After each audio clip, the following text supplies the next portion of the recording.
2022년 11월 10일 어제 나온 부동산 정책이죠.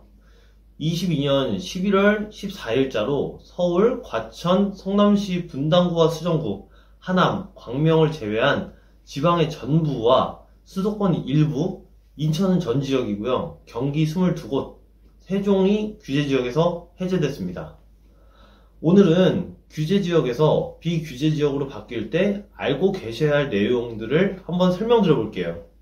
적용되는 시점은 22년 11월 14일, 다음 주 월요일이죠. 이때부터 적용이 됩니다. 자, 첫 번째로 등기 후 비과세를 위한 전입 의무가 없어집니다. 이 규제지역은 주택을 매수하면 2년 실거주와 2년 보유 요건을 채워야 비과세를 받을 수 있었는데요.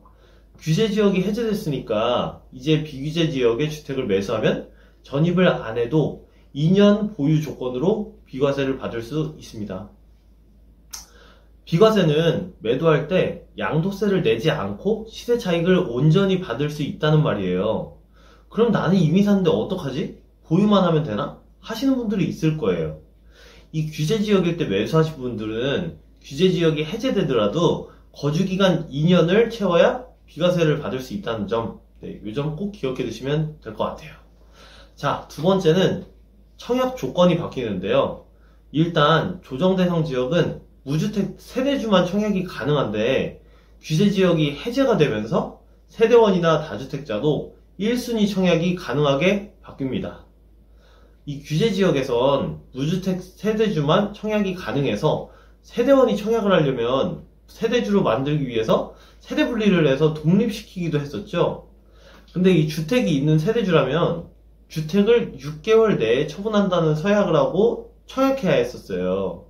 예를 들어서 내가 살고 있는 집 주인이 아빠다. 그러면 저는 가족 구성원이니까 세대원이 되겠죠. 규제지역에선 아빠만 청약을 할 수 있었는데 이젠 세대원인 저도 청약을 할 수가 있다는 뜻이에요. 물론 기존 주택을 처분할 필요도 없고요. 자, 세 번째로는 전매 제한이 해제됩니다. 전매 제한이 사라지면 분양권을 자유롭게 사고 팔 수가 있게 되는데요. 이 분양권이라는 게 새로 지은 신축 아파트에 들어갈 수 있는 권리를 말하는 거예요. 이 분양권을 얻으려면 청약 신청을 해가지고 당첨이 되거나 다른 사람이 갖고 있는 분양권을 양도받는 거예요. 이젠 전입 의무가 사라져서 실거주하지 않고 전월세로 돌릴 수도 있어요. 이렇게 되면 핵심 지역을 중심으로 일부 분양권 투자 심리가 살아날 수도 있지 않을까? 이런 생각을 좀 해봅니다. 주의하셔야 할 점은 광역시는 3년 전매 제한이 걸린다는 거예요. 이게 당첨된 후로 3년 동안은 거래를 할 수가 없다라고 보시면 됩니다. 자, 네 번째로는 2주택자 취득세 중과가 배제됩니다. 원래 1주택자가 규제지역의 부동산을 추가로 매수하려면 8%의 취득세를 내야 되는데요. 규제지역이 해제되면서 1주택자가 비규제지역의 부동산을 취득할 때에도 일반 세율인 1에서 3%를 적용받게 돼요. 2주택자는 3주택을 취득할 때 8%, 4주택을 취득할 때 12% 이렇게 변하게 되죠. 자, 다섯 번째론 일시적 1가구 2주택인 분들의 종전주택 처분 기한을 1년 더 늘려줬어요. 일시적 1가구 2주택인 분들이 기존엔 2주택이 되고 2년 내에 종전주택을 처분해야 비과세를 받을 수 있었는데요. 이제는 규제지역에서 해제됐으니까 2년 내에 처분하지 않아도 되고 1년 더 늘려서 3년 내에 처분하면 된다고 바뀌었습니다. 집을 팔 수 있는 시간을 좀 더 줬다고 보시면 되는데요. 그럼 매도인은 급매나 급급매로 팔지 않아도 되겠죠. 자, 여섯 번째는 다주택자 종부세 중과를 완화한다고 해요. 다주택자 종부세 세율을 좀 낮춰주겠다는 건데요. 이번 규제지역 해제 발표로 당장 적용되지는 않습니다. 이 종부세는 과세 기준일인 6월 1일 당시에 주택을 소유한 사람에게 부과하기 때문인데요. 그러니까 이번 조치로 비규제지역으로 변했다고 해도 올 6월 1일에는 규제지역이었으니까 이번 종부세는 이미 결정된 거죠. 그럼 내년 6월 1일 기준으로 종부세 산정이 이루어지겠네요. 아직 시간이 있으니까 어떻게 완화될지 한번 지켜봐야 되겠습니다.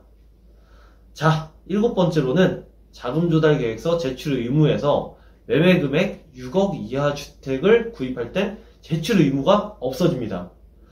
자금 조달 계획서는 주택을 구입한 돈이 어디에서 나왔는지 세세하게 적어가지고 내는 건데요. 이 목적이 탈세나 대출 규정 위반을 저지르진 않았는지 국토부와 지자체에 검증을 받는 거예요. 근데 이런 자금 조달 계획서를 비규제 지역 6억 이하의 주택을 매입할 땐 제출 의무가 사라집니다. 규제 지역에선 부동산 거래할 때 금액에 상관없이 내야 했는데 비규제 지역으로 바뀌었으니까 6억 이하 주택 시장에선 거래가 살아날 가능성도 좀 있다고 좀 생각이 듭니다. 자, 8번째. 규제 지역 해제로 인해서 장기 보유 특별공제가 가능해집니다. 이 장기 보유 특별공제라는 게 부동산을 3년 이상 보유하고 있을 때 보유한 기간이나 거주 기간을 고려해서 양도 차익의 최대 30%를 공제해주는 제도인데요. 원래는 다주택자가 규제 지역에서 주택을 매도할 때 장기 보유 특별공제를 받을 수 없었거든요. 그래서 시세 차익이 생겼음에도 불구하고 높은 세율 때문에 다주택자들은 쉽게 매도하지 못했던 거죠. 그런데 이제는 규제 지역이 해제됐으니까 장기 보유 특별공제를 적용받을 수 있게 됐습니다. 시장에 매물을 나오게 해서 거래량을 늘리려는 목적이 있다고 볼 수 있을 것 같아요. 알고 계시면 될 것 같아요.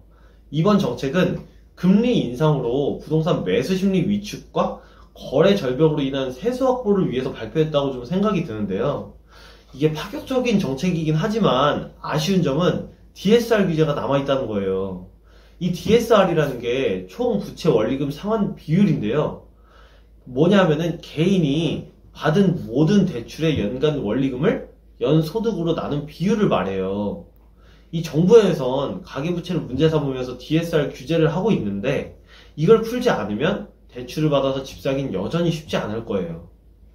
정부에서 12월부터 시가 15억 원 초과 아파트의 주택담보대출을 허용하고 규제 지역의 1주택자나 무주택자의 LTV 규제 상한도 50%로 풀어준다고 하는데요.